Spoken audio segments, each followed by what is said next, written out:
Hello everyone, इस video में हम करेंगे एक्सरसाइज 5.3 में से सम नंबर 8, 9 एंड 10।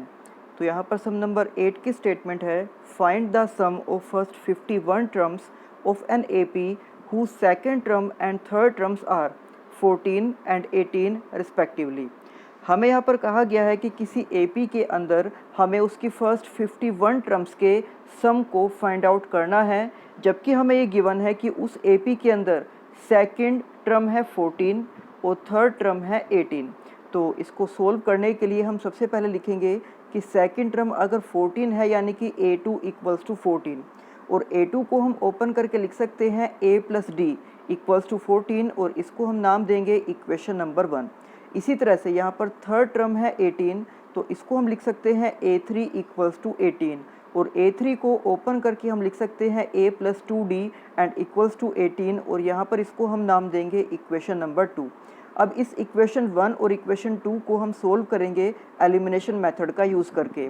तो इसके लिए हम इक्वेशन 1 को इक्वेशन 2 में से सब्ट्रैक्ट करेंगे। तो यहाँ पर हमने सबसे पहले लिखा है इक्वेशन 2 को, उसके बाद इक्वेशन 1 को, और अब इनको सब्ट्रैक्ट करने के लिए हम यहाँ पर इन टर्म्स के साइन चेंज करेंगे। तो यहाँ पर आप देख सकते हो कि a से -a कैंसिल आउट हो जाएगा, उसके बाद 2d माइनस डी, तो इसको सोल्व करके हम लिख सकते हैं d। इसी तरह से 18 माइनस 14 ये हमारे पास आ जाएगा 4, यानी कि इन इक्वेशन को सोल्व करने के बाद कॉमन डिफरेंस यानी कि d की वैल्यू 4 है, और अब इस d को हम इक्वेशन 1 या 2 में पुट कर सकते हैं। तो जब इस d को हम पुट करेंगे इक्वेशन नंबर 1 में, तो यहाँ पर d की जगह पर हमने पुट किया है 4, और फिर इस 4 को हम राइट हैंड साइड में ले गए हैं माइनस में। Then 14 minus 4 equals to 10। तो इस तरह से यहाँ पर हमारे पास d की वैल्यू यानी कि कॉमन डिफरेंस की वैल्यू है 4, और a यानी कि फर्स्ट टर्म है हमारे पास 10। अब इसमें हमें फाइंड आउट करना है फर्स्ट 51 टर्म्स के सम को। तो इसके लिए हम यहाँ पर Sn का फॉर्मूला यूज़ करेंगे, जो होता है Sn equals to n/2 into 2a plus n-1 into d. यहाँ पर a की वैल्यू जो अभी हमने फाइंड आउट की है वो है 10, d की वैल्यू ये भी अभी हमने फाइंड आउट की है, ये है 4, और n की वैल्यू है यहाँ पर 51, क्योंकि हमें स्टेटमेंट में ही कहा गया है कि हमें 51 टर्म्स के सम को फाइंड आउट करना है। तो इसलिए अब हम यहाँ पर n की जगह पर पुट करेंगे 51, a की जगह हम यहाँ पुट करेंगे 10, और d की जगह हम यहाँ पुट करेंगे 4 को। तो इस तरह से Sn के फॉर्मूले में a, d और n तीनों की वैल्यूज़ हमने पुट की है, और अब हम इसको सोल्व करेंगे। तो 2 इंटू 10 यानी कि 20, इसके बाद 51 माइनस 1 इज़ 50, और इस 50 को जब हम मल्टीप्लाई करेंगे 4 के साथ, तो 50 इंटू 4 यानी कि 200। अब ब्रैकेट के अंदर 20 प्लस 200 यानी कि 220, और हम इसको 2 से डिवाइड कर सकते हैं 110 पर। तो इस तरह से 51 और 110 को मल्टीप्लाई करने के बाद हमारे पास आंसर आ जाएगा 5610, यानी कि उस एपी के अंदर फर्स्ट 51 टर्म्स का जो सम है वो है 5610। इसके बाद सम नंबर 9। तो सम नंबर 9 की स्टेटमेंट है, if the sum of first 7 terms of an AP is 49 and that of 17 terms is 289। तो हमें यहाँ पर कहा गया है कि किसी एपी में फर्स्ट 7 टर्म्स का जो सम है वो 49 है, और फर्स्ट 17 टर्म्स का जो सम है वो 289 है। तो इन दोनों वैल्यूज़ का यूज़ करके हमें फाइंड आउट करना है कि उस एपी में फर्स्ट n टर्म्स का सम क्या होगा। तो जैसे कि हमें गिवन है कि पहले 7 टर्म्स का जो सम 49 है, तो इसको हम लिख सकते हैं S7 इक्वल्स टू 49, और जो Sn का फॉर्मूला होता है उस फॉर्मूले के अंदर हम n को पुट कर सकते हैं 7। तो आप यहाँ पर देखिए कि Sn का फॉर्मूला होता है कि n/2 into 2a plus n-1 into D. तो इसी फॉर्मूले में हमने n की जगह पर पुट कर दिया है 7 को, और इस तरह से यहाँ पर हमारे पास स्टेटमेंट आ गई है कि 7/2 into 2a plus 7-1 into d equals to 49। तो जो 7/2 है इसको हम रेसिप्रोकल करके लेकर जाएंगे राइट हैंड साइड में, और राइट हैंड साइड में जाकर ये हो जाएगा 2/7, और ब्रैकेट के अंदर ये 2a as it is, 7 minus 1 यानी कि 6, और 6 को d से मल्टीप्लाई करने पर ये हो जाएगा 6d। अब राइट हैंड साइड में हम 7 से 49 को डिवाइड कर सकते हैं 7 पर, और 7 को 2 से मल्टीप्लाई करके आ जाएगा 14। तो इस तरह से इस स्टेप को हम नाम दे सकते हैं इक्वेशन नंबर 1। इसी के साथ साथ हमें गिवन था कि उस एपी की फर्स्ट 17 टर्म्स का जो सम है वो है 289। तो यहाँ पर भी हम एस एन के फॉर्मूले का ही यूज़ करेंगे और उस फॉर्मूले में हम एन की जगह पर पुट कर देंगे 17 को। तो इस तरह से ये स्टेप हमारे पास आ गया है कि 17/2 into 2a plus 17 minus 1 into d equals to 289। अब यहाँ पर इस 17/2 को हम रेसिप्रोकल करके लेकर जाएंगे राइट हैंड साइड में, और वहाँ जाकर ये हो जाएगा 2/17, और ब्रैकेट के अंदर 2a as it is, 17 minus 1 यानी कि 16, और 16 को d से मल्टीप्लाई करने पर ये आ जाएगा 16d। और राइट हैंड साइड में 17 से 289 को हम 17 पर डिवाइड कर सकते हैं, एंड 17 इंटू 2 यानी कि 34। तो इस तरह से ये हमारे पास हो जाएगी इक्वेशन नंबर 2। अब हम इक्वेशन 1 एंड इक्वेशन 2 को सोल्व करेंगे एलिमिनेशन मेथड का यूज़ करके, जिसके लिए हम इक्वेशन 1 को इक्वेशन 2 में से सब्ट्रैक्ट करेंगे। तो यहाँ पर हमने पहले लिख दिया है इक्वेशन 2 को, उसके बाद इक्वेशन 1 को, और सब्ट्रैक्ट करने के लिए हमने यहाँ पर इसकी सभी टर्म्स के साइन को चेंज कर दिया। तो यहाँ पर 2a माइनस 2a ये कैंसिल आउट हो जाएगा, 16d माइनस 6d तो ये हमारे पास बचेगा 10d, देन 34 माइनस 14 यानी कि 20। अब इसके बाद हम 10 को राइट हैंड साइड में लेकर जाएंगे डिवाइड में, और 10 से 20 को हम डिवाइड कर सकते हैं 2 पर। तो इस तरह से d की जो वैल्यू है हमारे पास वो आ जाएगी 2। अब इस d को हम पुट करेंगे इक्वेशन 1 के अंदर। तो put value of d in equation 1। Equation 1 में हमने d की जगह पर पुट किया है 2 को, 2 इंटू 6 इज़ 12, और ये 12 राइट हैंड साइड में आ जाएगा माइनस में, देन 14 माइनस 12 इज़ 2। इसके बाद इस 2 को भी हम राइट हैंड साइड में लेकर जाएंगे डिवाइड में, और 2 से 2 को डिवाइड कर सकते हैं हम 1 पे। तो यानी कि इस तरह से इक्वेशन 1 और 2 को सोल्व करने के बाद a की वैल्यू आ गई है 1 और d की वैल्यू आ गई है 2, और इस सम के अंदर हमें फाइंड आउट करना है n टर्म्स के सम को, यानी कि Sn को हमें फाइंड आउट करना है। तो हमने यहाँ पर Sn का फॉर्मूला यूज़ किया है कि n/2 into 2a plus n minus 1 into D. अब यहाँ पर हम a की जगह पुट करेंगे 1 को, और d की जगह पर हम पुट करेंगे 2 को। अब इसको सोल्व करने के लिए 2 इंटू 1 इज़ 2, फिर इस 2 को हम n से मल्टीप्लाई करेंगे तो 2n, और 2 को माइनस 1 से मल्टीप्लाई करेंगे तो माइनस 2।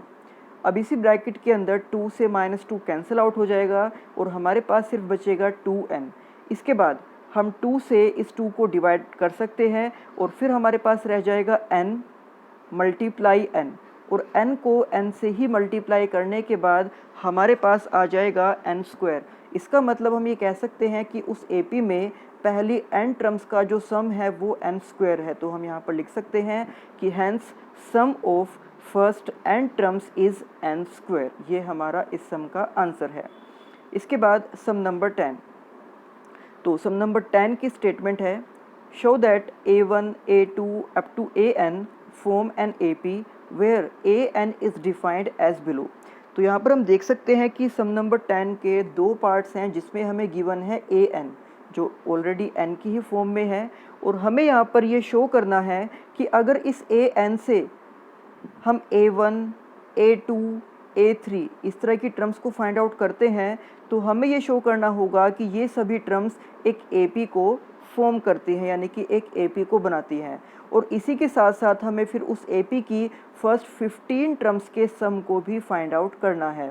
तो सबसे पहले इस सम का फर्स्ट पार्ट, यहाँ पर हमें an गिवन है 3 + 4n। तो यहाँ पर AP की टर्म्स को फाइंड आउट करने के लिए हम सबसे पहले फाइंड आउट करेंगे a1 को, जिसके लिए हम n की जगह पर पुट कर देंगे 1। तो यहाँ पर 4 को 1 से मल्टीप्लाई करने के बाद ये हो जाएगा 4, और 4 + 3 यानी कि 7। इसके बाद इसी an में हम n की जगह पर पुट कर देंगे 2। तो n की जगह पर 2 पुट किया तो 2 इंटू 4 यानी कि 8, एंड 8 + 3 = 11। इसके बाद हमने इसी ए एन में एन को पुट किया है 3 और इसको सोल्व करने के बाद हमारे पास A3 आ गया है 15। फिर हमने एन को पुट किया है 4 और इसको सोल्व करने के बाद हमारे पास A4 की वैल्यू आ गई है 19। तो इस तरह से हमारे पास ये सीरीज़ है कि first term 7, second term 11, third term 15,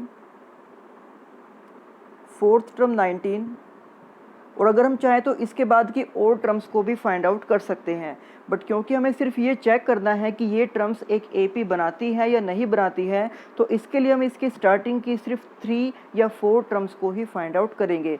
और अब ये चेक करने के लिए कि ये सीरीज़ एक AP है या नहीं है, हम इन टर्म्स के कॉमन डिफरेंस को फाइंड आउट करेंगे। अगर इनका कॉमन डिफरेंस सेम होगा तो दैट मीन्स कि ये सीरीज़ एक AP है, अदरवाइज़ नहीं। तो सबसे पहले हम यहाँ पर कॉमन डिफरेंस फाइंड करेंगे, जिसके लिए हम 11 में से 7 को सब्ट्रैक्ट करेंगे और 11 - 7 इज़ 4। इसके बाद 15 - 11 और ये भी हमारे पास 4 ही आ जाएगा। देन 19 - 15 और ये भी हमारे पास 4 ही आ गया है। तो इस तरह से हम ये कह सकते हैं कि इस सीरीज़ का जो कॉमन डिफरेंस है वो सेम है। और अगर ये कॉमन डिफरेंस सेम है दैट मीन्स ये सीरीज़ एक AP है और हम ये लिख सकते हैं therefore this is an AP with common difference as 4, कि इसका कॉमन डिफरेंस 4 है और जो फर्स्ट टर्म है वो फर्स्ट टर्म हमने फाइंड आउट की थी 7। और इसी सम में हमें ये भी कहा गया है कि अगर ये सीरीज़ एक AP है तो इसकी फर्स्ट 15 टर्म्स के सम को फाइंड आउट करना है। तो सम को फाइंड आउट करने के लिए हम यहाँ पर SN का फॉर्मूला यूज़ करेंगे, that is n/2 × 2a + n-1 × d। तो हमें यहाँ पर 15 टर्म्स के सम को फाइंड आउट करना है, इसलिए हम n को पुट करेंगे 15।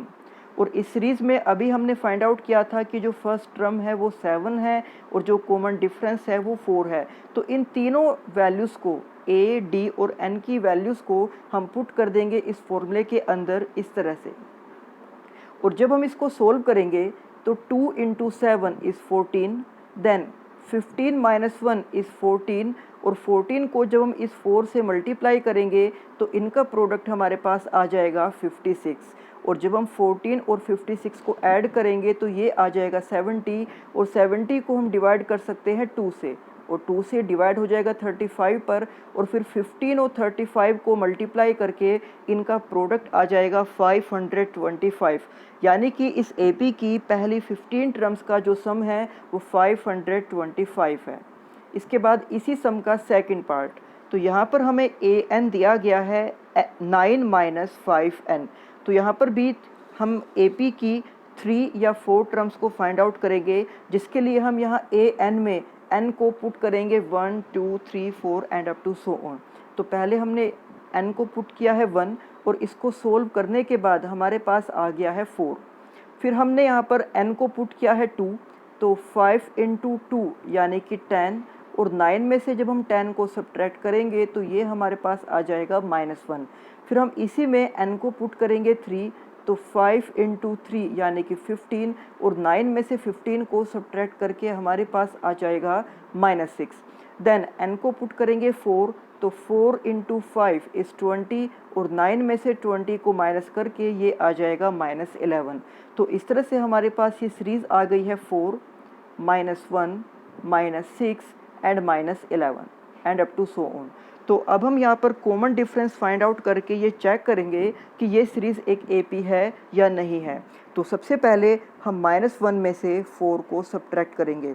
तो -1 में से 4 को सब्ट्रैक्ट किया तो ये हमारे पास आ जाएगा -5। उसके बाद हम -6 में से -1 को सब्ट्रैक्ट करेंगे। तो -6 में से -1 को सब्ट्रैक्ट करने के लिए आप ये देख सकते हो कि ये -6 एज इट इज़ रहेगा और इसके बाद 1 के आगे 2 बार नेगेटिव का साइन है तो इसलिए यहाँ पर ये हो जाएगा +1। तो -6 + 1 = -5 और इसके बाद हम यहाँ पर सब्ट्रैक्ट करेंगे -11 में से -6 को। तो यहाँ पर इसको सब्ट्रैक्ट करने के लिए भी -11 को हम एज इट इज़ लिख देंगे और क्योंकि 6 के आगे 2 बार नेगेटिव का साइन है तो इसलिए ये हो जाएगा प्लस में। तो -11 + 6 = -5। तो इस तरह से हम ये देख सकते हैं कि जो कॉमन डिफरेंस हमने फाइंड आउट किए हैं वो सभी सेम है, यानी कि ये सीरीज़ भी एक AP है। तो तो हम यहाँ पर लिख सकते हैं कि therefore this is an AP with common difference as -5 and first term as 4। अब यहाँ पर भी हम इस AB की फर्स्ट 15 टर्म्स के सम को फाइंड आउट करेंगे, जिसके लिए हमने यहाँ पर SN के फॉर्मूले को यूज़ किया है। अब यहाँ पर हमने A की वैल्यू फाइंड आउट की है 4, D की वैल्यू हमने फाइंड आउट की है -5 और हमें स्टेटमेंट पे कहा गया है कि हमें 15 टर्म्स के सम को फाइंड आउट करना है, यानी कि N की वैल्यू 15 है। तो इन तीनों वैल्यूज़ को हम पुट करेंगे SN के फॉर्मूले में और हमारे पास ये स्टेप आ जाएगा। अब इसको सोल्व करने के लिए 2 × 4 इज़ 8, इसके बाद 15 - 1 इज़ 14 और 14 को जब हम -5 से मल्टीप्लाई करेंगे तो ये आ जाएगा -70। अब 8 - 70 -62 और -62 को हम 2 से डिवाइड कर सकते हैं -31 पर, और इसके बाद 15 और -31 का जो प्रोडक्ट होगा वो आ जाएगा -465। यानी कि इस तरह से इस पार्ट के अंदर जो AP है उसकी फर्स्ट 15 टर्म्स का सम है -465। तो ये थे इस एक्सरसाइज के सम नंबर 8, 9 और 10। अब इसी एक्सरसाइज के जो बाकी सम्स हैं वो हम करेंगे नेक्स्ट वीडियो में। तब तक आप इन सम्स की अच्छे से प्रैक्टिस करना। मिलते हैं आपसे नेक्स्ट वीडियो में। Thank you.